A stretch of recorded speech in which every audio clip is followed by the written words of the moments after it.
You scroll through your phone. Someone bought a new car. Someone's traveling to Bali. Someone just got promoted to a position you've been dreaming about for years. And there it is, that familiar sting in your chest, that quiet voice whispering, "Why them? Why not me?" You close the app, but the feeling stays. It poisons your afternoon. It drains your energy. It makes you bitter toward people who haven't done a single thing wrong to you. This is envy. And it's destroying more lives right now than almost any other emotion in existence. But here's what nobody tells you. Envy is not about what others have. It's about what you believe you're missing. And nearly 2,000 years ago, a former slave, a man who owned nothing, who was physically broken, who had every reason to be consumed by bitterness, discovered a method so powerful that it can free you from envy forever. His name was Epictetus, and today, here on his Stoic Mentality, you're going to learn the exact mental framework he used to become one of the most content, fulfilled, and respected philosophers in human history. This isn't motivation. This is mental surgery. Stay until the end. The epidemic nobody talks about. We live in the most connected era in human history. And paradoxically, we live in the most envious era in human history. Think about it. 100 years ago, your circle of comparison was small. Your neighbors, your colleagues, maybe a few wealthy families in your town. Today, you wake up and within 5 minutes, your brain has been exposed to the fitness model with the perfect body, the entrepreneur who just made his first million at 23, the influencer living in a mansion, the old classmate who seems to have it all figured out while you're still struggling. Your primitive brain, the same brain that evolved in small tribes on the African savanna, was never designed to handle this level of social comparison. It breaks down, it malfunctions, and the result is a constant gnawing sense that you are falling behind, that everyone else is winning, that life has somehow cheated you. Here's the brutal truth that most people are not ready to hear. This feeling will never go away if you keep feeding it. You could get everything you ever wanted, the money, the success, the body, the relationship, and the envy would still be there. Because there will always be someone with more. Always. This is not pessimism, this is reality. And the ancient Stoics understood this reality better than any modern psychologist. Why Epictetus? Of all the Stoic philosophers, there's a reason I chose Epictetus for this lesson. Marcus Aurelius was an emperor. He had power, wealth, and privilege beyond imagination. Seneca was one of the richest men in Rome. His net worth would rival billionaires today. But Epictetus was born a slave. He was owned. He was property. He had no rights, no possessions, no freedom. According to historical accounts, his leg was deliberately broken by his master, leaving him crippled for life. Let that sink in. This man had every justification to be consumed by envy, bitterness, and rage toward the free men walking the streets of Rome. Men who were born into privilege while he suffered in chains. But instead of becoming bitter, he became free. Not physically, at least not at first, but mentally, spiritually, philosophically. And when he was eventually freed, he went on to teach philosophy to some of the most powerful men in Rome. His students included senators, generals, and even future emperors. A former slave teaching masters. A man with nothing showing the wealthy how to find peace. If that doesn't prove that his philosophy works, I don't know what does. So today, we're going deep into Epictetus's method for destroying envy. Not managing it, not coping with it, destroying it. This will be structured in 5 core lessons. Each one builds on the previous. By the end, you'll have a complete mental operating system that makes envy almost impossible. Let's begin. Development, 70%. Lesson 1. The dichotomy of control. This is the foundation, the bedrock, the single most important concept in all of Stoic philosophy. Epictetus opens his Enchiridion, his handbook, with these words: Some things are within our power while others are not. Within our power are opinion, motivation, desire, aversion, and, in a word, whatever is of our own doing. Not within our power are our body, our property, reputation, office, and, in a word, whatever is not of our own doing. Read that again. Actually, let me break it down even further. There are only two categories of things in your life. Category 1, things you control. Your thoughts, your judgments, your opinions, your desires, your actions, your responses, your effort, your character. Category 2, things you don't control. Other people's opinions, other people's success, other people's possessions, your reputation, the economy, the weather, your genetics, what family you were born into, what opportunities others receive, whether you get sick, whether you get the promotion, whether that person likes you. Now here's where this connects to envy. Envy is always about category 2. Think about it. When you're envious, what are you focused on?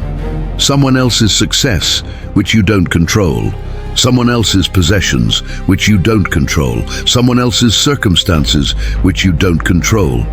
You're investing emotional energy into things that are completely outside your sphere of influence. Epictetus would say this is not just unwise, it's insane. It's like being angry at the rain, like being jealous of the tide, like resenting gravity for making you fall. You're fighting against the nature of reality itself, and you will always lose.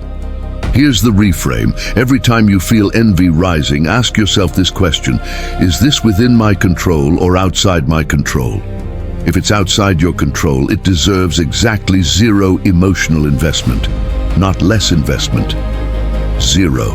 This sounds harsh, it sounds almost inhuman, but here's what most people miss. This isn't about becoming cold or uncaring. It's about redirecting your energy toward what you can change. Because here's the beautiful paradox. When you stop wasting energy on things outside your control, you suddenly have massive reserves of energy for things within your control. Your effort at work, your dedication to your craft, your habits, your character, your response to setbacks. And when you focus all your power there, in that narrow band of things you actually control, something magical happens. Your results improve, your peace increases, and ironically, you start achieving the very things you were envious of in others. But now they come naturally, without the poison of envy. This is the first lesson. Master the dichotomy of control, and you cut off envy at its root. Lesson 2. The true nature of external things. Now we go deeper. Epictetus taught that we don't react to events. We react to our judgments about events. He said, "It is not things that disturb us, but our judgments about things." This is revolutionary. When you see someone with a nicer car, a bigger house, a better relationship, the envy you feel isn't caused by those things. It's caused by the story you're telling yourself. The story that says, they have something valuable. I don't have it. Therefore, I am less than. But here's what Epictetus forces you to confront. Are these things actually valuable? And I mean truly valuable. Let's examine this honestly. What does a nicer car give you? Transportation. You already have that. Status? Status in whose eyes? And why do their opinions matter? Comfort. Is your current level of discomfort actually harming you? What does a bigger house give you? More space to clean? More rooms to fill with furniture? More property taxes? More anxiety about maintaining it? What does more money give you? Beyond basic security, and this is key, beyond basic security, what does it actually add to your happiness? Study after study shows that beyond a certain income threshold, additional wealth has almost 0 impact on life satisfaction. The hedonic treadmill is real. You get the new thing, you feel good for a week, then it becomes normal, and you want the next thing. Epictetus knew this 2,000 years before psychology confirmed it. He taught his students to see external things for what they really are. Indifferent, not bad, not good, just neutral. The technical Stoic term is preferred indifference, things that are nice to have but not necessary for a good life. Money is a preferred indifferent. Health is a preferred indifferent. Reputation is a preferred indifferent. Possessions are preferred indifferents. What's not indifferent? Virtue, character, wisdom, justice, courage, self-control. These are the only things with real value, because these are the only things that can never be taken from you. Epictetus himself said, "Wealth consists not in having great possessions, but in having few wants." And here's the devastating truth about envy. When you envy someone's possessions, you're not envying their reality, you're envying your fantasy of their reality. You imagine they're happier because of what they have, but you don't see their anxiety, their insecurity, their health problems, their broken relationships, their existential emptiness despite having everything. You're comparing your behind the scenes to their highlight reel, and that comparison is a lie. Here at a Stoic mentality, we don't deal in lies, we deal in truth. And the truth is that external things cannot give you what you're looking for. Only virtue can. Only character can. Only the daily practice of becoming who you're meant to be can. When you internalize this, truly internalize it, envy becomes almost nonsensical. Why would you envy someone's indifference when you have access to the only things that matter? This is the second lesson. See externals for what they are, and the grip of envy loosens. Lesson 3. The price you never see. This is one of Epictetus's most practical teachings, and it's almost never discussed in mainstream Stoic content. He said, "Everything has two handles, one by which it may be carried, one by which it cannot." Applied to envy, this means you're only seeing one handle of someone else's life, the attractive side. You're not seeing the other handle, the price they paid. Let me give you examples. You envy the successful entrepreneur. You see the wealth, the freedom, the lifestyle. You don't see the 15 years of failure before the breakthrough, the destroyed relationships, the sleepless nights, the crippling anxiety, the health problems from chronic stress, the isolation, the lawsuits, the betrayals by business partners. You envy the fitness model. You see the perfect body, the admiration, the sponsorships. You don't see the eating disorders, the obsessive calorie counting, the hours spent in the gym while others lived their lives, the body dysmorphia, the identity crisis when age inevitably catches up. You envy the famous person. You see the recognition, the influence, the perceived importance.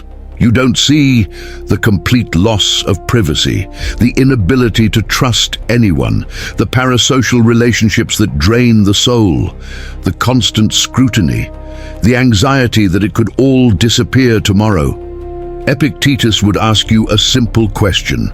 Are you willing to pay that price? And here's the thing, most of the time, when you're honest with yourself, the answer is no. You want the result without the sacrifice. You want the destination without the journey. You want the trophy without the battle. And that's not how reality works. Everything has a price, everything. That relationship you envy? Someone worked through years of conflict, communication failures, and personal growth to build it. That body you envy? Someone sacrificed thousands of hours and countless pleasures to sculpt it. That wealth you envy. Someone risked everything, failed repeatedly, and kept going when any sane person would have quit. Are you willing to do the same?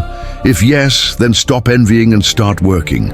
If no, then stop envying and accept your choice. Either way, envy is pointless. Here's an exercise from Epictetus's teachings. The next time you feel envy towards someone, pause and write down everything you know about the price they paid. Research their story. Learn about their struggles. Understand the trade-offs they made. I guarantee you the envy will fade, because you'll realize you were never jealous of their life. You were jealous of your incomplete picture of their life, and incomplete pictures are always distortions. This is the third lesson. See the full price, and the false bargain of envy is revealed. Chakasi, mid-video CTA hyper moment. Before we continue with the fourth lesson, I need to speak directly to you. If you've made it this far, you're not a casual viewer, you're a seeker. You're someone who feels that there's more to life than the endless chase that society has programmed into you. You're exactly the kind of person the Stoic mentality exists to serve. Here's the reality: creating content like this takes time, research, thought, care. And I want to keep bringing you this kind of depth, this kind of transformational wisdom for free. But to do that, I need your support, not money, just a click. You'll see a button below this video. The hyper button. Clicking it is completely free, but it tells the algorithm that this content matters. It helps us reach more people who are suffering, people who are drowning in envy, anxiety, and comparison, and desperately need a lifeline. Think of the hype as a currency, not money, but meaning. Every click is a vote for depth over shallow entertainment, a vote for wisdom over noise, a vote for transformation over distraction. If this video has given you even one insight that shifts how you see the world, click that button. Help a Stoic mentality reach the person who needs to hear this today. Now, let's continue. Lesson 4. The art of negative visualization. This is perhaps the most counterintuitive Stoic practice and the most powerful for destroying envy. The Stoics called it premeditatio malorum, the premeditation of evils. In simple terms, regularly imagine losing what you have. Wait, what? You want me to imagine bad things? Yes. And here's why. The reason you envy what others have is because you've lost appreciation for what you have. Hedonic adaptation has made your blessings invisible.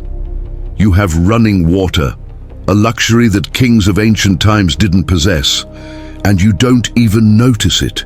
You have a phone in your pocket with access to more knowledge than the Library of Alexandria, and you're bored by it. You have people who love you, a roof over your head, food to eat, clothes to wear, and none of it registers as remarkable, because you're used to it. Negative visualization breaks this spell. Here's how Epictetus taught it.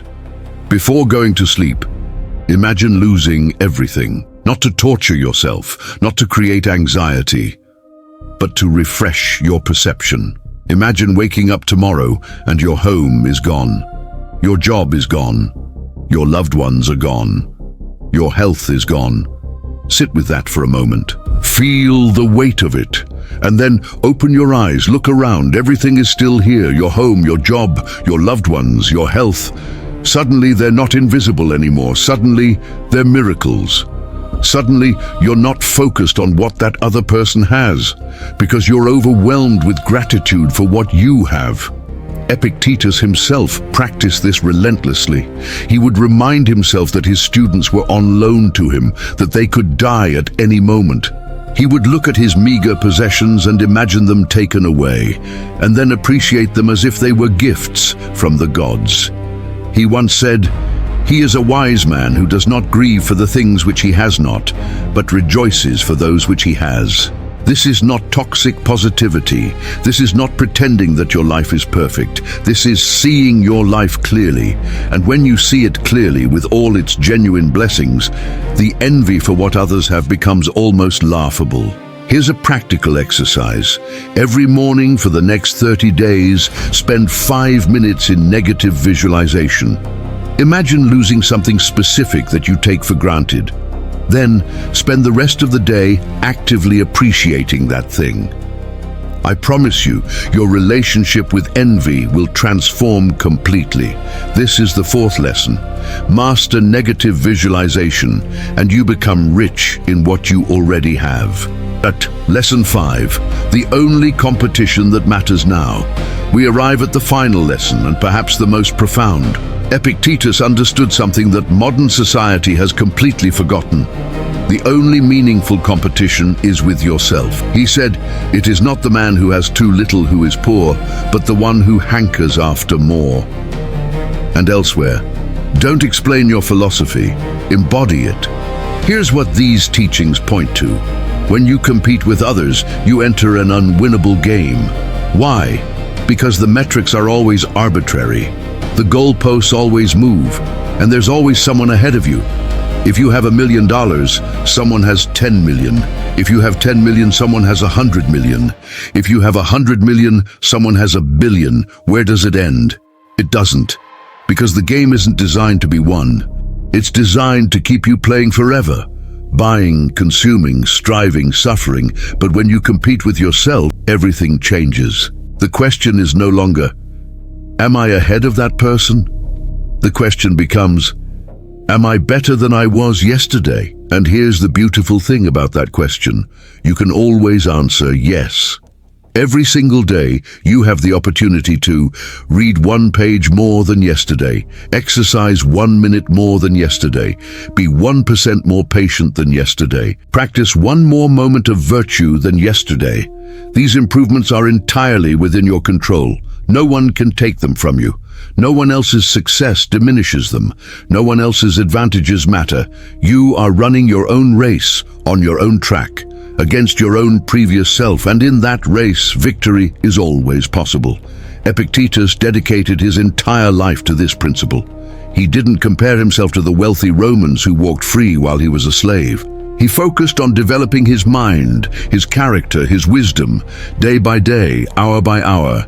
And by the end of his life, those same wealthy Romans were begging to sit at his feet and learn, not because he sought status, but because he sought self-improvement.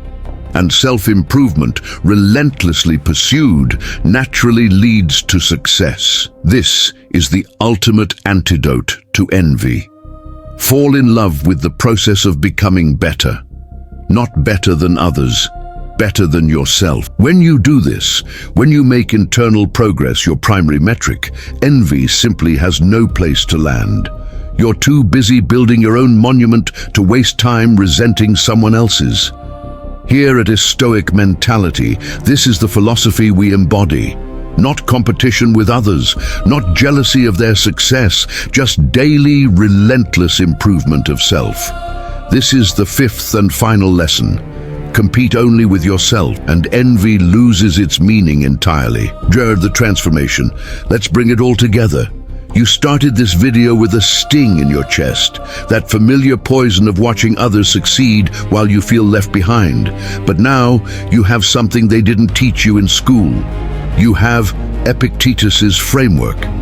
Lesson 1, the dichotomy of control.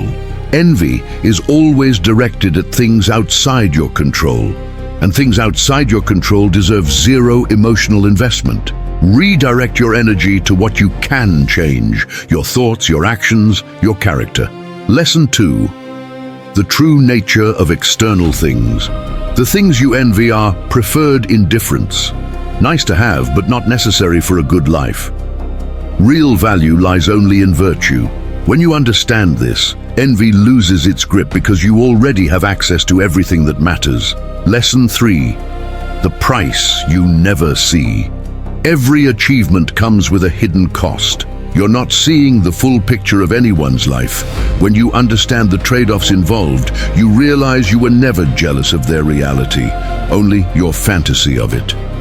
Lesson 4, negative visualization. By regularly imagining loss, you break hedonic adaptation and rediscover the miracles you already possess. Gratitude for what you have makes envy of what others have almost impossible. Lesson 5, the only competition that matters. Stop racing against others in an unwinnable game. Compete only with your past self. Make daily improvement your metric, and envy becomes irrelevant. The invitation. These aren't just ideas to think about, they're practices to live. Epictetus didn't teach philosophy as an intellectual exercise. He taught it as a way of life, a daily discipline, a transformation of character. So here's your challenge. For the next 30 days, pick one of these lessons and apply it deliberately, consistently, every single day. Not all 5, just one. Master it, embody it. Let it become part of who you are, and then move to the next. I promise you, if you do this sincerely, you will not be the same person in a month.